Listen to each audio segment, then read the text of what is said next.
The precedent for economic hitmen really began back in the early 50s when democratically elected Mossadegh, who was elected in Iran. He was considered to be the hope for democracy in the Middle East and around the world. He was Time Magazine's Man of the Year. But one of the things that he'd run on and began to implement was the idea that foreign oil companies needed to pay the Iranian people a lot more for the oil that they were taking out of Iran. The Iranian people should benefit from their own oil. Strange policy. We didn't like that, of course. But we were afraid to do what we normally were doing, which was to send in the military. Instead, we sent in one CIA agent, Kermit Roosevelt, Teddy Roosevelt's relative. And Kermit went in with a few $1 million and was very, very effective and efficient. And in a short amount of time, he managed to get Mossadegh overthrown and brought in the Shah of Iran to replace him, who always was favorable to oil. And it was extremely effective. Bombs overflow Tehran. Army officers shout that Mossadegh has surrendered and his regime as virtual dictator of Iran is ended. Pictures of the Shah are paraded through the streets as sentiment reverses.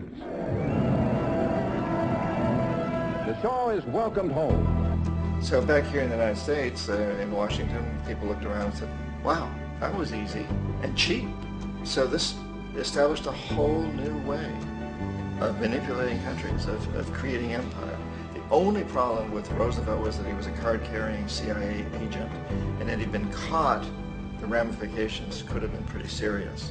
So very quickly at that point, the decision was made to use private consultants to channel the money through the World Bank or the IMF or one of the other such agencies, to bring in people like me who worked for private companies, so that if we got caught, there would be no governmental ramifications.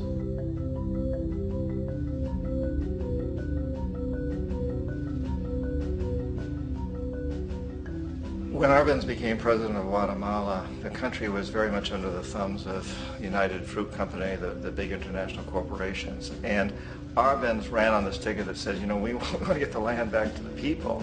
And once he took power, he was implementing policies that would do exactly that, give the land rights back to the people.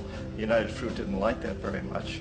And so they hired a public relations firm, launched a huge campaign in the United States to convince the United States, the people, the citizens of the United States, and the press of the United States, and the Congress of the United States, that Arbenz was a Soviet puppet, and that if we allowed him to stay in power, the Soviets would have a foothold in this hemisphere. And that, at that point in time, was a huge fear on everybody's mind, the Red Terror, the Communist terror. And so, to make a long story short, out of this public relations campaign came a commitment on the part of the CIA and the military to take this man out. And in fact, we did. We sent in planes, we sent in soldiers, we sent in jackals, we sent everything in to take him out, and did take him out. And as soon as he was removed from office, the new guy that took over after him basically reinstated everything to the big international corporations, including United Fruit.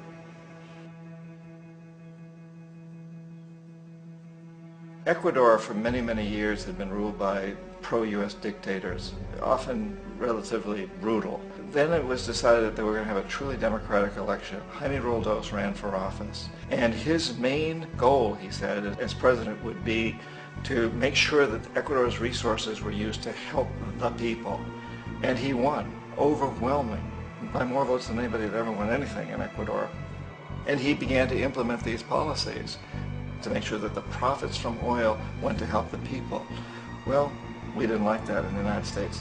I was sent down as one of several economic hitmen to change Roldos, to corrupt him, to bring him around, to let him know, you know, okay, you know, you can get very rich, you and your family, if you play our game, but if you continue to try to keep these policies you've promised, you're going to go. He wouldn't listen. He was assassinated. As soon as the plane crashed, the whole area was cordoned off. The only people allowed in were U.S. military from a nearby base and some of the Ecuadorian military. When an investigation was launched, two of the key witnesses died in car accidents before they had a chance to testify. A lot of very, very strange things that went on around the assassination of Jaime Roldos. I, like most people who've really looked at this case, have absolutely no doubt that it was an assassination. And of course, In my position as an economic hitman, I was always expecting something to happen to Jaime, whether it be a coup or assassination, I wasn't sure, but that he would be taken down because he was not being corrupted. He would not allow himself to be corrupted the way we wanted to corrupt him.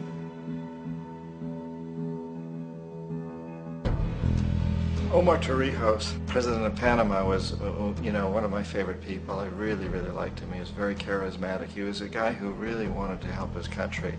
And when I tried to bribe him or corrupt him, he said, look, John, he called me Juanito. He said, look, Juanito, I don't need the money. What I really need is for my country to be treated fairly. I need for the United States to repay the debts that you owe my people for all the destruction you've done here. I need to be in a position where I can help other Latin American countries win their independence and be free of this terrible presence from the north that you people are exploiting us so badly. I need to have the Panama Canal back in the hands of the Panamanian people. That's what I want. And so, leave me alone. Don't try to bribe me. It was 1981, and in May, Jaime Roldos was assassinated. And Omar was very aware of this. Torrijos got his family together and he said, I'm probably next, but it's okay because I've done what I came here to do. I've renegotiated the canal. The canal will now be in our hands. He just finished negotiating the treaty with Jimmy Carter. In June of that same year, just a couple of months later, he also went down in an airplane crash, which there's no question was executed by CIA-sponsored jackals. Tremendous amount of evidence that one of Torrijos' security guards handed him at the last moment as he was getting on the plane a tape recorder, a small tape recorder that contained a bomb.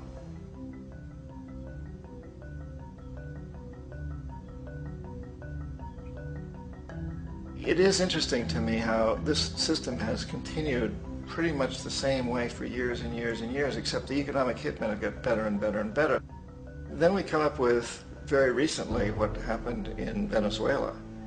In 1998, Hugo Chavez gets elected president, following a long line of presidents who had been very corrupt and basically destroyed the economy of the country. And Chavez was elected amidst all that.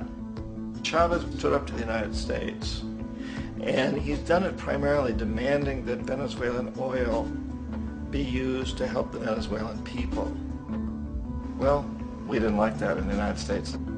So in 2002, a coup was staged, which there's no question in my mind, and most other people's minds, that the CIA was behind that coup.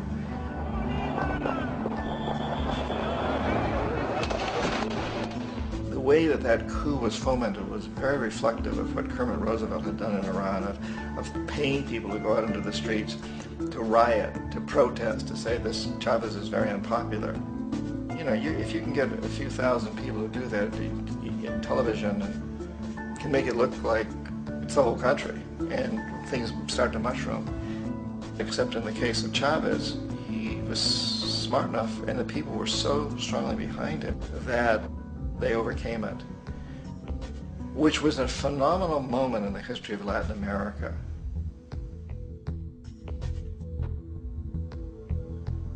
Iraq actually is a perfect example of the way the whole system works. So we economic hitmen are the first line of defense. We go in and we try to corrupt the governments and get them to accept these huge loans, which we then use as leverage to basically own them.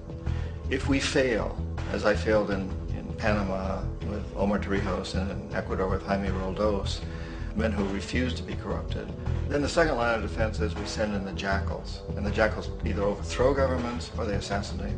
And once that happens and a new government comes in, boy, it's going to toe the line because the new president knows what will happen if he doesn't. In the case of Iraq, both of those things failed. Economic hitmen were not able to get through to Saddam Hussein. We tried very hard. We tried to get him to accept a deal very similar to what the House of Saud had accepted in Saudi Arabia, but he wouldn't accept it. And so the jackals went in to take him out. They couldn't do it. His security was very good. After all, he had one time worked for the CIA. He'd been hired to assassinate a former president of Iraq and failed, but he knew the system. So in '91, we send in the troops and we take out the Iraqi military. So we assume at that point that Saddam Hussein is going to come around. We could have taken him out, of course, at that time, But we didn't want him. He's the kind of strong man we like. He controls his people. We thought he could control the Kurds and keep the Iranians in their border and keep pumping oil for us. And then once we took out his military, now he's going to come around. So the economic hitmen go back in the 90s without success. If they'd had success, he'd still be running the country. We'd be selling him all the fighter jets he wants and everything else he wants. But they couldn't. They didn't have success. The Jackals couldn't take him out again. So we sent the military in once again, and this time we did the complete job and took him out, and in the process created for ourselves some very, very lucrative construction deals. We had to reconstruct a country that we essentially destroyed, which is a pretty good deal if you own construction companies, big ones. So, you know, Iraq shows the three stages. The economic hitmen failed there, the Jackals failed there, and as a final measure, the military goes in.